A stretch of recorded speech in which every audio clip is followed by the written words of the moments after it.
બેઠા હલાવા માટે હલાવતા હલાવતા અડધો કલાક થઈ ગયો.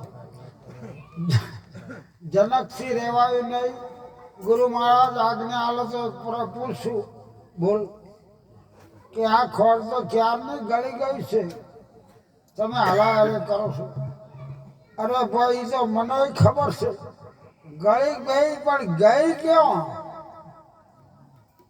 દૂધમાં સાકર ભળે એ ગોતી કેમ કરી જડે?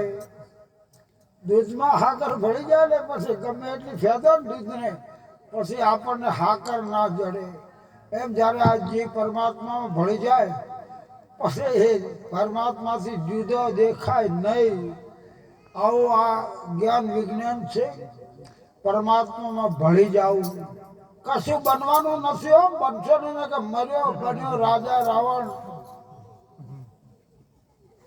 દેખો દાખલા રાવણ કૌરવ કંસ, એનો નથી રે વંશ. જે બન્યા ને એનો વિનાશ થયો છે. એટલે બનવાનું નથી ભાવ, ભળી જવાનું છે. જેમ દૂધ સાકર ભળે.